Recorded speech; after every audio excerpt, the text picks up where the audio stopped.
Shalom semuanya. Kita berada di seri terakhir dari kitab Yosua.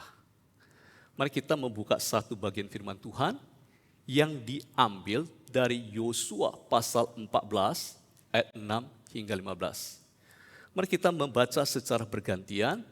Kita baca secara bergantian.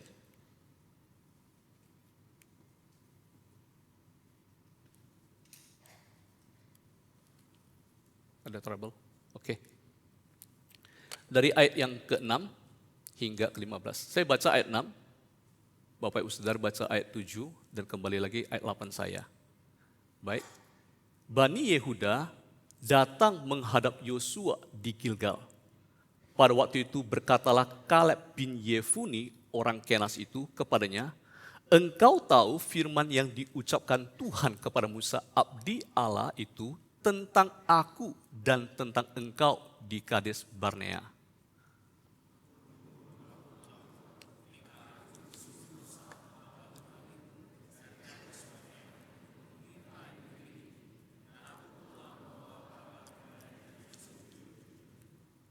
Sedang saudara-saudaraku yang bersama-sama pergi ke sana dengan aku, membuat tawar hati bangsa itu. Aku tetap mengikuti Tuhan Allahku dengan sepenuh hati."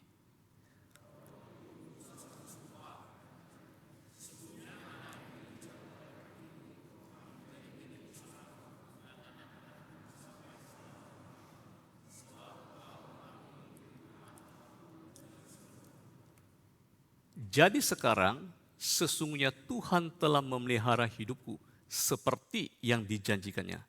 Kini sudah 45 tahun lamanya sejak diucapkan Tuhan firman itu kepada Musa, dan selama itu orang Israel mengembara di padang gurun. Jadi sekarang telah berumur 85 tahun aku hari ini.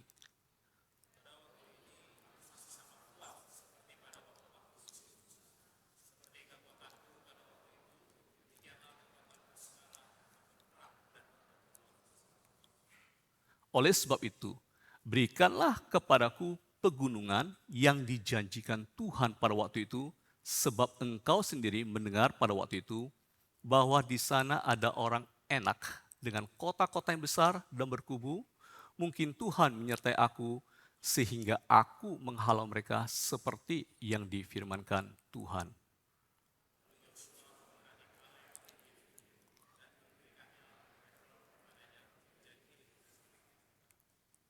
Itulah sebabnya Hebron menjadi milik pusaka Kaleb bin Yefune orang Kenas itu sampai sekarang ini, karena ia tetap mengikuti Tuhan Allah Israel dengan sepenuh hati.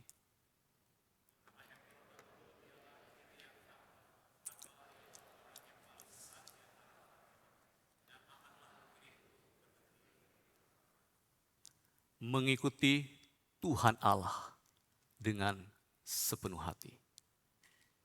Inilah ketetapan hati, ketetapan iman dari seorang yang bernama Kaleb. Kaleb, anak Yefune, orang Kenas. 3 kali ungkapan itu disebutkan dalam kisah ini. Yang pertama, Kaleb sendiri yang berkata, ketika dia menghadap Yosua, dia mengatakan demikian. Sedang saudara-saudaraku yang bersama-sama pergi ke sana dengan aku, membuat tawar hati bangsa itu, aku tetap mengikuti Tuhan Allahku dengan sepenuh hati. Yang kedua, Musa mengatakan, kepada Kaleb. Pada waktu itu Musa bersumpah katanya, sesungguhnya tuh tanah yang diinjak oleh kakimu itu akan menjadi milik pusakamu dan anak-anakmu sampai selama-lamanya, sebab engkau tetap mengikuti Tuhan Allahku dengan sepenuh hati. Dan yang ketiga, narator yang berkata, itulah sebabnya Hebron menjadi milik pusaka Kaleb bin Yefune orang Kenas itu sampai sekarang, karena ia, yaitu Kaleb, telah mengikuti Tuhan, tetap mengikuti Tuhan Allah Israel dengan sepenuh hati. Ungkapan yang sama diucapkan 3 kali, menyatakan sesuatu yang menonjol. Kaleb menjadi teladan iman, yaitu mengikuti Tuhan Allah dengan sepenuh hati. Tetap mengikuti Tuhan Allah Israel merupakan dasar bagi Kaleb untuk mendapatkan bagian dari tanah yang dijanjikan oleh Tuhan Allah. Dan janji itu telah disampaikan oleh Tuhan beberapa ratus tahun sebelumnya kepada Abraham. Mari kita belajar dari seorang Kaleb bagaimana ia memberikan kepada kita satu teladan iman dan Allah memberikan reward, memberikan upah bagi Kaleb. Mari kita lihat siapakah Kaleb ini. Kaleb ini adalah salah satu dari 12 mata-mata. 12 pengintai dari padang gurun Paran yang diutus oleh Musa untuk memata-matai tanah Kanaan. 12 pengintai ini adalah 12 orang yang mewakili suku-suku Israel. Kaleb mewakili dari suku Yehuda. Dan tanah Kanaan itu adalah tanah yang dijanjikan oleh Tuhan Allah. Tuhan Allah berjanji memberikan tanah Kanaan ini kepada orang Israel dari sejak Abraham. Dan ke-12 pengintai ini diberikan tugas mengamati, memeriksa bagaimana keadaan negeri itu, apakah negeri itu baik, apakah negeri itu tidak layak, apakah bangsanya kuat atau lemah, bagaimana pola bangsa ini tinggal, apakah di tanah lapang, apakah di tempat ada kota-kota perlindungan, benteng-benteng perlindungan, bagaimana tanahnya, apakah subur, apakah gersang. Dan mereka diminta untuk membawa sedikit dari hasil negeri tersebut, biar tahu kondisi negeri tersebut. Kebetulan pada waktu itu adalah musim panen anggur. Lalu kedua belas pengintai ini lakukan survei, menyusuri seluruh negeri Kanaan. Dan sesudah lewat 40 hari mereka pulang dari pengintaian negeri itu. Mereka langsung menghadap Musa, mereka menghadap Harun dan segenap umat Israel di padang gurun Paran. Mereka memberi laporan kepada Musa dan Harun dan kepada segenap umat itu, memperlihatkan kepadanya sekalian hasil negeri itu. Apa kata mereka? Kami sudah masuk ke negeri itu, kemana kau suruh kami? Dan memang negeri itu berlimpah-limpah susu dan madunya. Dan inilah hasilnya. Mereka bawa hasil. Hanya bangsa yang diam di negeri itu kuat. Dan kota-kotanya berkubu, punya benteng dan sangat besar. Juga keturunan Enak telah kami lihat di sana. Orang-orang Kanaan itu memiliki perawakan yang sangat tinggi besar, seperti Goliat. Hati mereka menjadi ciut dan takut dan tawar hati. Tetapi di situ ada Kaleb. Kaleb mencoba menenangkan hati bangsa itu di hadapan Musa, katanya. Tidak, kita akan maju. Kita akan duduki negeri itu. Sebab kita pasti akan mengalahkannya. Namun orang-orang yang pergi ke sana bersama-sama berkata, kita tidak dapat maju menyerang bangsa itu. Kenapa? Mereka itu lebih kuat daripada kita. Bahkan pengintai-pengintai ini memberi kabar busuk tentang negeri itu. Apa kata mereka? Negeri Kanaan itu adalah suatu negeri yang kanibal, yang memakan penduduknya. Wow! Mereka ini adalah orang-orang raksasa dan kami ini seperti belalang di hadapan mereka. Mereka bersungut-sungut, mengatakan bahwa mereka lebih baik mati di tanah Mesir, lebih baik mati di padang gurun ini. Tetapi Yosua bin Nun dan Kaleb bin Yefune yang termasuk orang-orang yang telah mengintai negeri itu, mereka mengoyakkan pakainya. Mereka berkata, negeri yang kami lalui untuk diintai itu luar biasa baiknya. Jika Tuhan berkenan pada kita, maka Ia akan membawa kita masuk ke negeri itu dan akan memberikannya kepada kita suatu negeri yang berlimpah-limpah susu dan madunya. Hanya jangan memberontak kepada Tuhan dan janganlah takut kepada bangsa negeri itu, sebab mereka akan kita telan habis. Yang melindungi mereka sudah tinggalkan mereka. Namun Tuhan menyertai kita, janganlah takut kepada mereka. apakah semua umat itu yang mendengar laporan Yosua dan Kaleb setuju dengan Kaleb dan Yosua? Tidak, mereka tidak setuju. Bahkan segenap umat itu mengancam hendak melempari kedua orang itu dengan batu. Kalau engkau adalah Kaleb dan Yosua di hadapan semua segenap umat Israel, bagaimana perasaan kalian?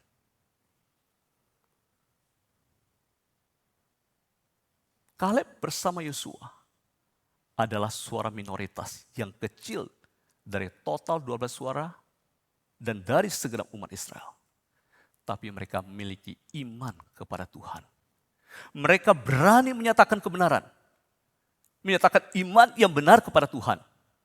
Sekalipun Kaleb memiliki resiko kehilangan nyawanya. Tetapi dalam Alkitab ada sesuatu yang tampak luar biasa terjadi. Di sana mereka melihat kemuliaan Tuhan di kemah pertemuan kepada semua orang Israel. Dan Tuhan berbicara, berfirman kepada Musa, berapa lama lagi bangsa ini menista aku? Berapa lama lagi mereka tidak mau percaya padaku? Sekalipun ada banyak mujizat, segala sesuatu mujizat telah terjadi yang kulakukan di tengah-tengah mereka. Dan kata Tuhan, aku akan melenyapkan mereka. Tetapi engkau, Musa, akan kubuat menjadi bangsa yang lebih besar dan lebih kuat daripada mereka. Tapi kita tahu Musa itu punya kedekatan dengan Tuhan. Musa itu tahu hatinya Tuhan. Musa membujuk Tuhan, berusaha membujuk Tuhan. Agar Tuhan tidak melenyapkan mereka, tetapi mengampuni mereka. Dan memang pada akhirnya Tuhan ampuni mereka, dan Tuhan berkata, aku mengampuninya sesuai dengan permintaanmu. Hanya demi aku yang hidup, dan demi kemuliaan Tuhan memenuhi seluruh bumi, semua orang yang telah melihat kemuliaanku dan tanda-tanda mujizat yang kuperbuat di Mesir dan di padang gurun, mereka yang telah 10 kali mencobai aku dan tidak mau mendengarkan suaraku, pastilah tidak akan melihat negeri yang kujanjikan dengan bersumpah kepada nenek mereka. Semua yang menista aku tidak akan melihat negeri yang dijanjikan oleh Tuhan. Tetapi hambaku Kaleb karena lain jiwa yang ada padanya dan ia mengikut aku dengan sepenuhnya, akan kubawa masuk ke negeri yang telah dimasukinya itu dan keturunannya akan memilikinya. Kaleb adalah suara minoritas yang menyuarakan kebenaran dan iman menghadapi suara mayoritas yang tidak mau bersandar kepada Tuhan. Resiko yang dihadapi Kaleb adalah dilempari batu dan mati. Tetapi firman Tuhan berjanji bahwa Kaleb akan masuk ke negeri yang dijanjikan itu. Selain Kaleb dan Yosua, semua umat Israel, di antara mereka yang dicatat, semua tanpa terkecuali yang berumur 20 tahun ke atas akan mati di padang gurun. Termasuk Musa. 40 tahun mereka ada di padang gurun. Mengapa 40 tahun? Firman Tuhan kepada mereka, sesuai dengan jumlah hari yang kamu mengintai negeri itu, yakni 40 hari, 1 hari dihitung 1 tahun. Jadi 40 tahun lamanya kamu harus menanggung akibat kesalahanmu. Supaya kamu tahu rasanya jika aku Tuhan ini berbalik daripadamu. Tetapi Kaleb bersama Yosua diizinkan oleh Tuhan masuk ke tanah yang dijanjikan oleh Tuhan. Apakah kita berani menyuarakan suara kebenaran, suara iman, sekalipun kita adalah suara minoritas, sangat minoritas? Yohanes Pembaptis berani menyuarakan suara kebenaran dan suara iman, tetapi harus kehilangan kepalanya. Tetapi tentang Yohanes Pembaptis, Tuhan Yesus berkata, di antara mereka yang dilahirkan oleh perempuan, tidak ada seorang pun yang lebih besar daripada Yohanes. Dan Tuhan akan memberikan apresiasi dan upah bagi mereka yang berani mengatakan kebenaran. Jikalau bukan di dunia sekarang ini, maka yang pasti adalah Tuhan berjanji di dunia yang akan datang, yaitu di negeri yang penuh dengan kemuliaan Allah. Mari kita perhatikan nama sebutan Kaleb. Kaleb bin Yefune. Bin itu artinya anak. Kaleb anak Yefune orang Kenas. Kita tidak tahu asal-usul Kaleb secara pasti, tapi di sini disebutkan sebutan orang Kenas. Jadi ayah dari Kaleb ini bernama Yefune, dia adalah orang Kenas, dan orang Kenas ini bukanlah keturunan Yakub atau keturunan Israel. Kemungkinan adalah keturunan Esau atau kemungkinan adalah penduduk asli Kanaan. Kita tidak tahu bagaimana Kaleb, ya. Kaleb memiliki ayah dari seorang Kenas ini dapat masuk, dapat bergabung ke dalam garis keturunan Yehuda. Kemungkinan melalui pernikahan campuran. Apa itu? Kemungkinan besar itu Kaleb bin Yefune adalah anak dari seorang ibu yang berasal dari keturunan Kaleb yang lain, namanya Kaleb bin Hezron, yaitu keturunan Yehuda. Dan ayahnya adalah keturunan Kenas. Tetapi yang pasti sebutan Kaleb bin Yefune, orang Kenas, menyatakan bahwa Kaleb bukanlah 100% murni keturunan Yehuda dari bangsa Israel. Tetapi Kaleb adalah orang pertama yang diberikan bagian dari tanah yang dijanjikan oleh Tuhan Allah melalui Yosua. Karena Kaleb tetap mengikuti Allah Israel dengan sepenuh hati. Orang-orang di luar Yahudi, di luar Israel seperti Anda dan saya, dapat memiliki bagian yang dijanjikan Allah melalui iman kepada Allah, yaitu kepada Yesus. Nama Yesus berarti, atau dari bahasa Yunani, itu adalah Yosua. Yosua disingkat dari Yehovah Sua atau Yahweh Sua. Artinya apa? Yahweh to the rescue. Tuhan Allah yang menyelamatkan. Kita orang-orang Tionghoa, bukan orang Yahudi, yaitu bangsa yang bukan pilihan Allah, dapat memiliki bagian dari kerajaan Allah karena kita beriman dan karena kita mengikuti Tuhan Allah pencipta langit dan bumi dengan sepenuh hati. Mari kita memperhatikan nama Kaleb. Jikalau tadi bagian yang sebelumnya itu asal-usul, maka sekarang kita perhatikan nama Kaleb. Apa arti nama Kaleb? Kaleb itu dalam bahasa Ibrani, Kaleb itu berarti anjing. Anjing punya konotasi positif apa negatif? Yang suka anjing, yang punya anjing? Kaleb dalam bahasa Ibrani Kaleb ini dipakai 32 kali di dalam Alkitab Perjanjian Lama, terutama bahasa Ibrani. Nah, di dalam bangsa budaya bangsa Yahudi ini, memanggil seseorang anjing memiliki arti penghinaan.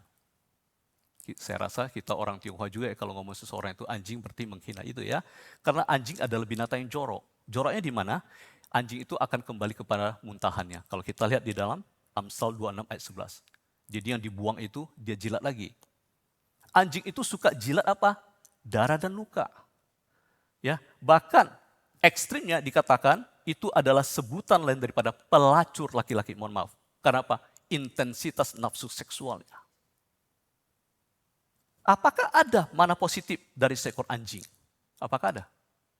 Yang suka anjing, yang pelihara anjing? Tentu ada. Membandingkan seseorang dengan seekor anjing, berarti orang tersebut itu sangat setia. Atau hamba yang taat. Ini yang kita pelajari dari seorang Kaleb. Kaleb yang memiliki nama dengan konotasi negatif, tidak lagi diingat arti negatifnya, karena Kaleb memiliki hati yang setia. Tuhan Allah sendiri berkata di dalam Bilangan 14:24. Tetapi hambaku Kaleb, lain jiwa yang ada padanya.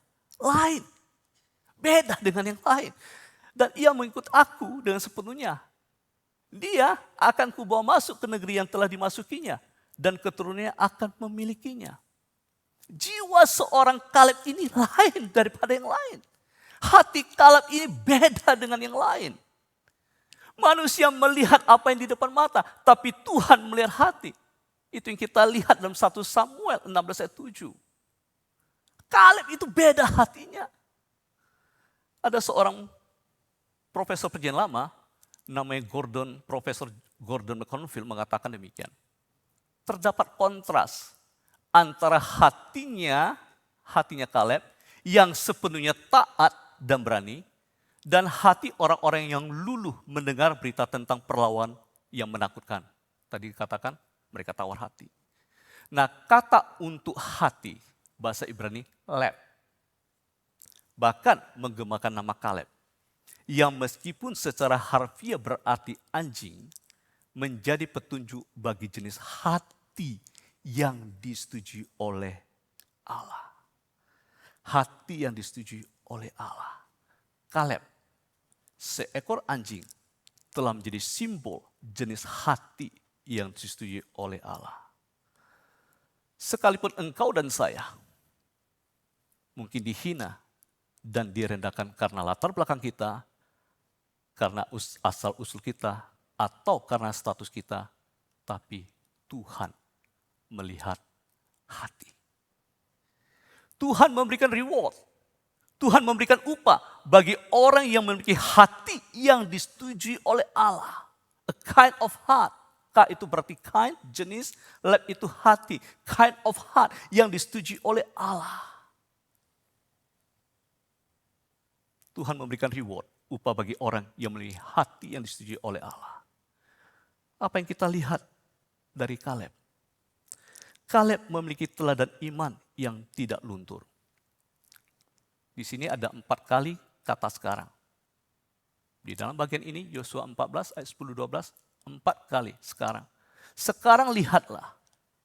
Sekarang lihatlah Tuhan Allah telah memelihara hidupku seperti yang dijanjikannya. Sekarang lihatlah, aku telah berumur 85 tahun hari ini.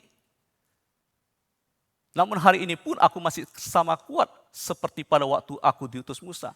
Kekuatanku sekarang sama seperti kekuatanku dulu perang dan kegiatan lain. Sekarang, yang keempat, berikanlah kepadaku pegunungan yang dijanjikan Tuhan pada waktu itu. Apa signifikansinya sekarang, kata sekarang itu? Kata sekarang menunjukkan pentingnya saat ini melihat bahwa Tuhan telah memelihara hidup Kaleb sejak dulu sampai sekarang. Dan juga Tuhan menepati janjinya kepada Kaleb. 40 tahun atau 45 tahun itu adalah waktu yang lama. Namun Kaleb telah menjadi teladan bagi kita semua, teladan seseorang yang tetap mengikuti Tuhan dengan sepenuh hati sampai akhir hidupnya.